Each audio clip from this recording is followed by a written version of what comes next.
Minnesota Governor Tim Walz announced that he will abandon his bid for re-election amid the widening welfare fraud scandal in his state, the state of Minnesota, that has drawn national attention.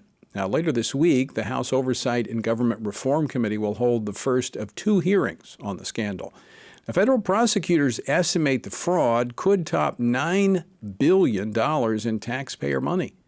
Now, in the meantime, the Department of Health and Human Services has also taken action, freezing all federal funding to the state's child care providers.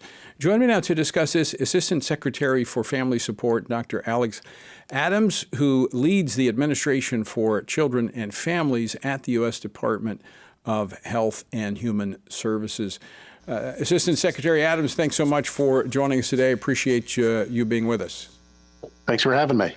So we're coming back from the holidays. Some in our audience may not have been following closely the news during the holiday period or may just heard bits and pieces. So give us kind of the overview. Start and share with us what we know so far about this scandal that seems to be very widespread.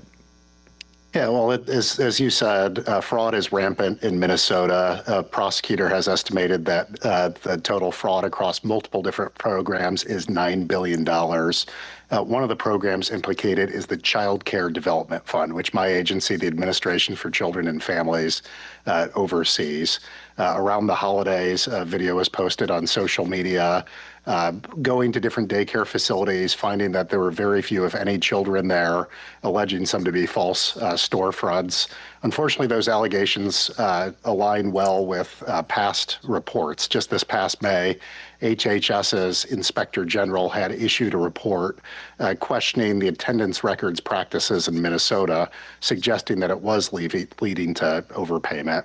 So the scale of the fraud is eye-popping, and unfortunately, it does not just impact those in Minnesota. It impacts all American taxpayers because these are federal dollars that are given to the state, a portion of which are then stolen by fraudsters.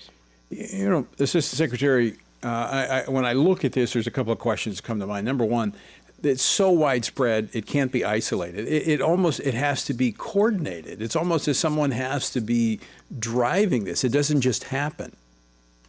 Well, either through negligence or malice. Governor Walz has overseen one of the largest welfare fraud scandals in American history, and I think it's appropriate that he's stepping away. That doesn't mean that we will let up on the gas. It doesn't mean we will stop our efforts to uncover the scope and size and magnitude of this fraud, but I think it's a good first step. A couple things that we did to nip this in the bud. We took 3 quick actions last week. First, we put up on our website, childcare.gov, a tip line for anyone with allegations of fraud, waste, or abuse to report to us directly. To date, we've received about 280 tips nationwide and from multiple different states. I mean, it does appear that this exists outside of that state as well. We did ask for an audit, too, of Minnesota and some of the daycare facilities specifically named. Yeah, the third thing is we set up a defend the spend system where states, prior to drawing down funds for child care, have to substantiate their drawdown with evidence of legitimacy. Now, I want to go back to something you said a moment ago, that the Inspector General report that there had been an audit that had raised these questions regarding attendance records and the billing. Did state officials take any action on that whatsoever? I'm not aware of any actions they've taken because certainly some of the social media reports are subsequent to the release of that. The other thing to know is this had been on the Trump administration radar for a while. Earlier in December, well in advance of those social media videos, we had sent letters to Governor Walz and his administration asking for more information on the child care program, some of their cash assistance programs, some of their block grants, and we had asked for very specific information from them by December 26th.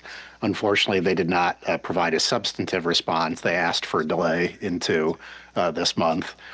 So they've got about a week to provide answers to us, but we're hoping to get to the bottom of that soon. Now, you mentioned, Secretary Adams, that this is going to affect, this affects not just the families and people in Minnesota, but this affects all Americans, all taxpayers.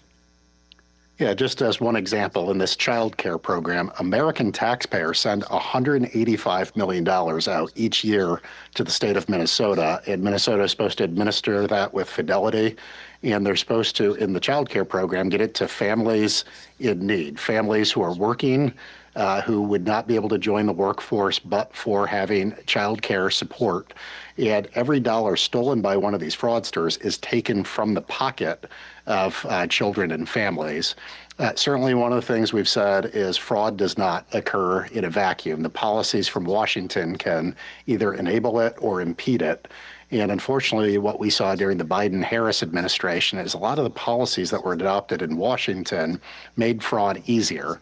In the child care program, for example, the Biden administration had adopted regulations that would have required states to pay child care providers in advance based on enrollment rather than after the fact based on attendance records that are verifiable. That would have turbocharged fraud.